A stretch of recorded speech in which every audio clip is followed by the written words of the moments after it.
This is the Farm Monitor. For over 50 years, your source for agribusiness news and features from around the Southeast and across the country, focusing on one of the nation's top industries, agriculture. The Farm Monitor is produced by one of the largest general farm organizations, the Georgia Farm Bureau. Now here are your hosts, Ray DeLesio and Kenny Bergamy. Well, hello there. So good to see you again. This just in, breaking news as we say in the business. We are here to serve you, not ourselves, only you. Isn't that right, Mr. Bergamy? That is 100% correct. And once again, we have got a great show for you. Coming up, an amazing partnership that is also serving you, the farmer and producer, but this one is aimed at saving lives. Also on the program, remember back in the old days, the general store concept? Well, it is making a comeback in Macon, only this one has a modern feel to it, and it is also catering to pet owners. And then later, you might say it's the foundation for ag sustainability, talking about soil health. How you, the farmer and producer, can get involved to help plant the seed for future generations. These stories and so much more start right now on the Farm Monitor. According to the CDC, farming is one of the leading industries for suicide and can often be linked back to stressors like weather, commodity prices, and natural disasters. To help combat this sobering fact, UGA Extension has partnered with UGA School of Social Work to help agents see signs and be able to act on them. John Holcomb has the story. Farming, no doubt, is not the easiest industry to be in. Often, meaning all the time, there are a lot of things that are out of a farmer's control. Things like the weather, prices, natural disasters, and most recently, COVID-19, which can really be a lot to bear and often causes stress that can lead to health issues or even suicide. Farmers have the stress that everybody else has. Relationships, loss, we've all got COVID now. But then on top of that, they have all these things that are totally out of their control. The weather, tariffs, prices of commodities, prices of their equipment, can they find labor? All of those things that really are outside of their control get layered on top of it. After Hurricane Michael, the idea for the School of Social Work to partner with the University of Georgia Extension came up, and right away, they knew it was the right choice, especially with agents being known around their communities. Having a partnership with Extension was essential, both because they knew on the ground what was going on and how it varied from county to county to county across Georgia, and because they were the people that the community trusted. Why would they trust somebody who come from Athens they'd never met before? In the southwest part of the state, Extension got creative and actually connected farmers and producers to health professionals during their production meetings. We are not mental health experts, nor counselors, nor physicians, medical experts. And so our role in Extension has really been to try to connect farmers with those experts and provide research-based information to help them know how to care for themselves and their families, and as well as their bottom line, to take care of things like blood pressure and guard against diabetes and these sorts of things that can add uncaused and undue stress. According to Andrea, there seems to be a good response to the things they're trying. I think they're open to it because of the approach we've taken, and just, first of all, we appreciate the farmer so deeply, and if it touches their family, it touches us. And I think that, you know, using the relationships that are there with the ag agents is super important, because they trust those agents to communicate unbiased, research-based information to them, and there's a relationship there. And so when we say to them from Extension, we're concerned about you as well and your health, they've took us at face value, and it's opened a door. They also created online resources for people as well, so that helpful information is available 24 hours a day. From Extension, we've developed a website that's dedicated to this with rural stress resources for the public. It's extension.uga.edu/rural. But the site provides resources from experts across the country, really, to help individuals recognize a neighbor in crisis and connect that neighbor with assistance. Reporting in Clark County for the Farm Monitor, I'm John Holcomb. The city of Macon now has a one-stop shop for those looking for a plant nursery, locally sourced produce, or just a quick bite for lunch. Damon Jones recently visited Per Diem Market and tells you how they're helping both farmers and consumers. With pantries getting smaller and smaller in downtown apartments, many consumers don't have the space to shop for weeks' worth of groceries. And as their name suggests, the newly opened Per Diem Market in Macon is catering to that crowd looking for a by-the-day shopping experience. The idea really was an old school country general store in downtown Macon. Downtown has seen a revitalization and a growth over the past 5 years, really 10 years. And we saw an opportunity to not just bring in pet supplies because there's a large density of pet owners, but a chance to bring in some local grown fruits, local grown veggies, small maker supplies such as candles and scrubbers, with an eye towards not just local sourced, but environmentally conscious products. And having so much local produce on hand has a variety of benefits for the farmers, consumers, and even the environment. I think number one is that less transit time means less of a green footprint, so it's a much more environmentally conscious way to do things. I also think that getting to know your local growers is a great way to connect with your food. Number one, I think we've, over the past 2 or 3 generations, in a lot of ways disconnected from our food because we've moved so much towards processed things. This market also has a wide assortment of plants and potted vegetables that appeal to the apartment dwellers looking to try out their green thumb. I think the urban victory garden is a big thing. Potable vegetables, I think, are a huge growth market for us. And succulents and houseplants. I think that with the challenges of shifting work schedules, it's harder to really have pets at home. I think, too, that sort of the younger generation wants that connection back to nature, but they are where the work is. And sometimes that means in a 600 square foot apartment. Just like any other business, the ongoing pandemic has created a number of challenges that are especially difficult for a recently opened store. Beef, pork production, meat production, protein production in general has been all over the place right now. So I would say that and logistics are the big issues in that you put in for products and you think they're there and then they're gone. I think also as sort of the larger chains really start looking towards smaller processors that stores my size would use or restaurants would use, that we're all starting to sort of put a strain on these small to intermediate sized producers that haven't seen this kind of volume before because the large end of the market, the large end of the processing is closed right now. Now, despite the difficulties, Smith is excited to provide a new shopping experience for consumers while also providing a platform for local businesses. What's great about a small market like us is that we can connect and really establish ourselves with those smaller growers as a line basically to the public to bring their product forward and maybe help get them the traction that they need to move into those larger markets later.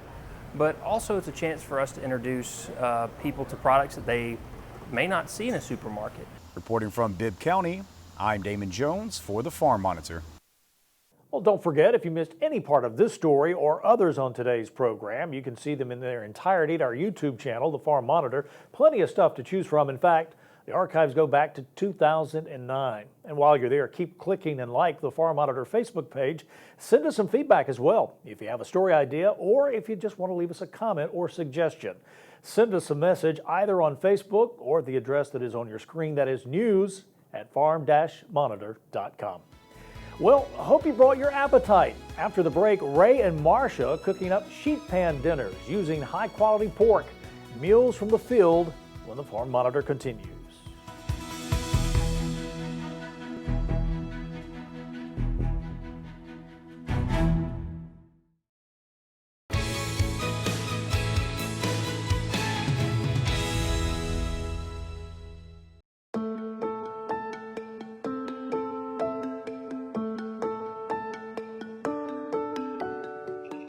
I'm a retired agricultural engineer. I spent 31 years with the Agricultural Research Service. Most recently, I spent the last part of my career here in Manhattan, Kansas at the Center for Grain and Animal Health Research. My primary job was to develop technology to measure grain quality. This is a near-infrared spectroscopy instrument. I had developed a technique to measure traits of single seeds.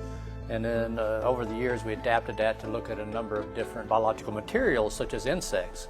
And that's where we got started on the Zika work, was measuring traits of mosquitoes that might transmit diseases. Any biological material has a specific chemical composition.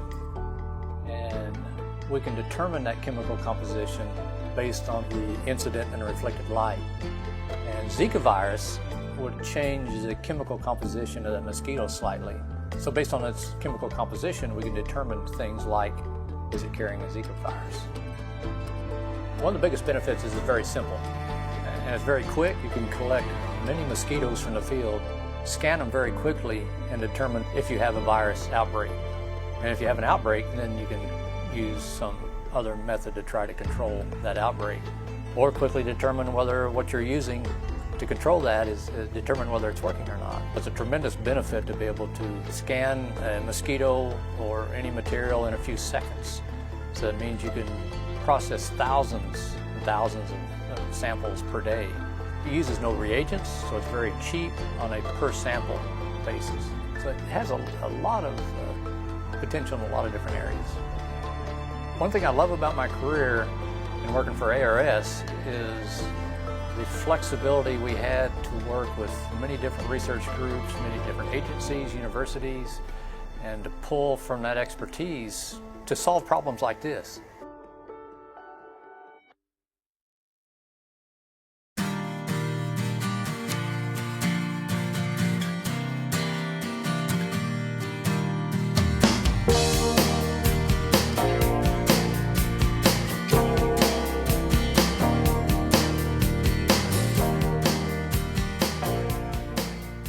Well, one thing about this segment is we believe in nutritious value, and today we have all 4 food groups. We've got good, great, delicious, and absolutely phenomenal. I think those are the 4 food groups. I can't remember. I guess. It's close enough. Welcome back to the Farm Monitor and to another edition of Meals from the Field. Yes, joining me as always, somebody that is both good and great. That would be my good friend and my great friend, Marcia Crowley. Good to see you again. But no, actually today we are... we pretty much have, I think, all 4. Everything, yeah. We're pretty close. We've even got the dessert going on. Yep. We've got pork going on. We don't do a lot of pork. We don't do a lot. But today, and of course, the first thing I asked you was like, oh, is that like coconut chicken? And you're like, no, Ray, that's pork. And let me do my job and we'll get to it. And I'm like, okay, Marcia. So, but no, tell us what we got today. All right, we're doing a sheet pan dinner. They're like all the rage right now. Mm-hmm. So I've already kind of pre-cooked some potatoes because they take a little longer. These are pork chops that I've already battered those. So you're going to dip the pork chop in buttermilk and pepper and a little bit of hot sauce. Mm-hmm. Drip that off a little bit. I know everybody knows how to batter stuff, but you're learning it again. You're going to dip that in a mixture of panko breadcrumbs, and they're with the regular breadcrumbs. Then those are Japanese breadcrumbs, by the way. Bring that over here if you don't mind, because I always, it's kind of out of the way. And what you need to teach me is I always put too much crusting on and it winds up burning. So do you like slap a bunch on? No, or you just a small layer. Okay, small layer. All right, and we're going to put that on if you've got a pan that's got a roasting pan, you can put the chops on top of it to kind of help them crisp up on the bottom fine. If not, just a regular sheet pan will work. Okay. Okay. I'm going to put that on here, and you're going to refrigerate those pork chops for like 30 minutes before you bake them, and that'll help the crust adhere to it. Oh. Okay, so I've told you these have already been in the oven for like 10 minutes. We're going to add to that some green beans that have been tossed with olive oil. Like I said, we're roasting everything. That's what makes this so easy. Okay. Roasting everything. So it's easy cleanup. And the mushrooms, which I forgot to put on the first time. So. And olive oil is all the rage now, Olive oil is all the rage. Of course, that's big business here in Georgia now. And you could swap out the vegetables if you wanted. You could use broccoli or cauliflower or whatever you wanted. All right, and you're going to bake this an additional 20 minutes in the oven altogether. Like I said, the potatoes had a head start. Mm-hmm. And you just bake this for like 20 minutes and you're done. Okay. Like I said, it's very, very easy. But the secret is, like you said, or the key is to put the chops or the pork in the refrigerator for about 30 minutes. Okay. That will make a big difference. Let me just move some of these things out of the way. Is it dessert time yet? Not yet. No? Okay. But you're going to love that dessert. Darn it. All right, we're also doing a wedge salad, which obviously is iceberg lettuce cut in wedges. Mm-hmm. but we are making a homemade blue cheese dressing with it. Okay. This is sour cream, like a half a cup of sour, quarter cup of sour cream. And of course, all these will be on your website. Do you not like me anymore? Because you're like awfully Oh, far. I don't mean to, but You're I don't like know why awfully I'm over far there. away from well, me I'm probably today. out of the camera as well. Half a cup of mayonnaise. I told you I'm not working on all cylinders today, That's which okay. is not unusual. A quarter of a cup of red wine vinegar. A quarter of a cup of buttermilk. And the other good thing about this combination of recipes is when you buy buttermilk, I end up throwing half of it away. So you've got buttermilk in the salad dressing, buttermilk on the pork chops, and then this is 8 ounces of crumbled blue cheese. And you're just going to stir all that up, refrigerate it before you serve it. And spill it all over And your spill it all stovetop? over your, yep, spill it everywhere. That That's makes what I it even would do. better. Oh, and that has a little bit of sugar in it too. Okay. All right, this is a brownie pie. This is to die for. All right, I've melted the butter in there. Obviously, I've remembered to do that this time. You're going to add to that a quarter of a cup of cocoa, plus 2 tablespoons.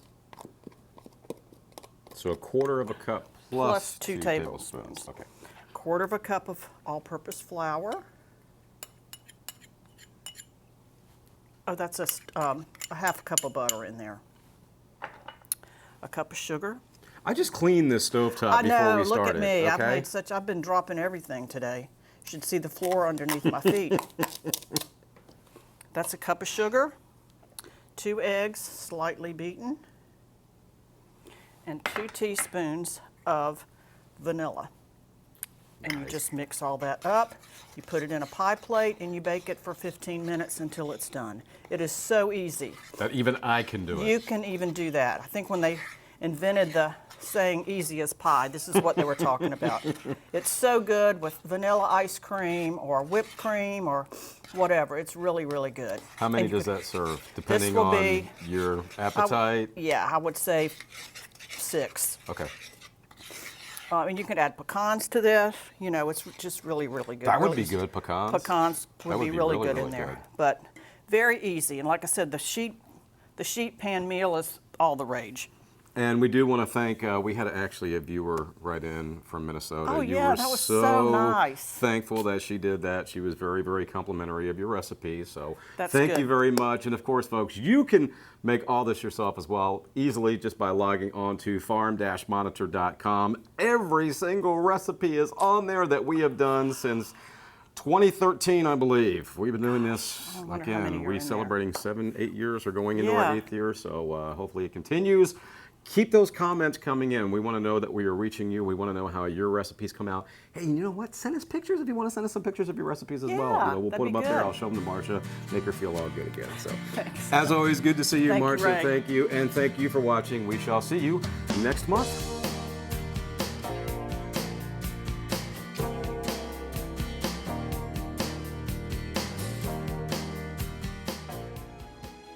Now up next, an important message from the Soil Health Institute, including a comprehensive approach that addresses the needs of farmers.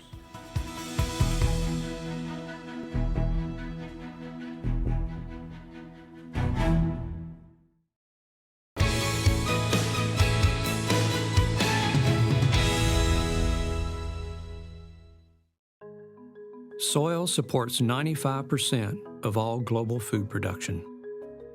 By 2050, our soils will have to feed an estimated 9.8 billion people. That's 2 billion more than our current world population. Our soils will also help us provide cotton and other natural fabrics to clothe the world and grow our bioenergy crops.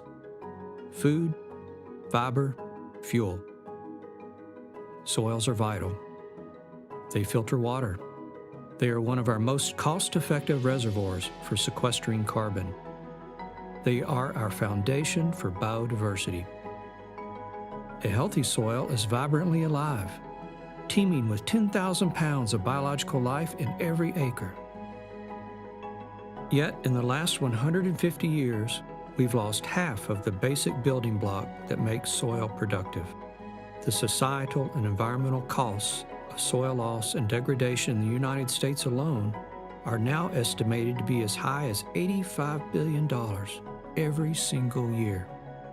An abundance of research shows that practices which improve soil health also reduce nutrient loss to our waterways, reduce greenhouse gas emissions, increase carbon sequestration, increase biodiversity, and provide many other benefits. But it's going to be our land managers, primarily our farmers and ranchers, that will achieve those benefits for the rest of us. That is why the Soil Health Institute employs a comprehensive strategy to increase adoption of soil health systems. The first step is to understand what producers need when deciding whether to adopt new management practices. Producers tell us one of the first pieces of information they need is the business case. Will the recommended system be profitable? Will it increase or reduce my economic risk? Can the environmental benefits be credited back to my farm? Producers also say they need to know how to measure the health of their soil so they can determine its current status and monitor their progress at improving soil health. Producers need locally relevant information to help them develop and implement a soil health management plan that works for them and their farm. At the heart of that training is a requirement that it is based on sound science. Research and development are fundamental for reducing business risk and making new management decisions with confidence. Once these soil health systems are adopted, it is critical that we assess their impact on productivity because this supports and refines the business case and provides the evidence-based information required for making sound policy.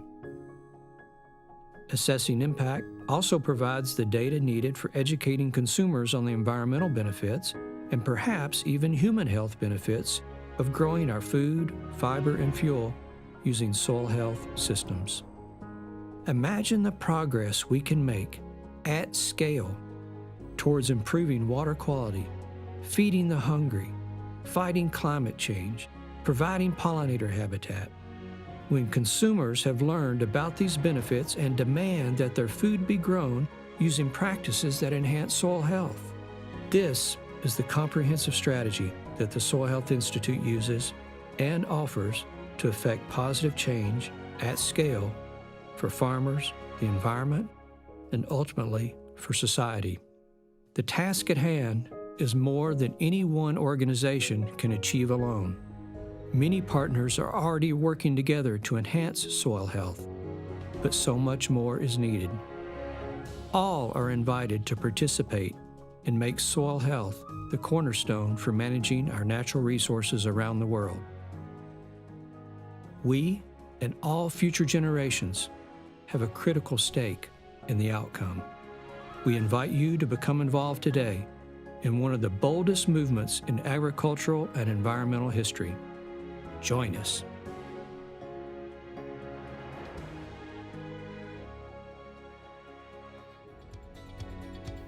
All right, our thanks to the Soil Health Institute, and thank you for making this show possible. Before we send you on your way, a friendly reminder that for all the latest ag info regarding food, recipes, and what's happening on Georgia farms, be sure you check out our social media platforms. You'll stay informed and see what's up in the world of agriculture and with us here on the show. Take care, everybody. We'll see you next week right here on the Farm Monitor. As always, have a great week.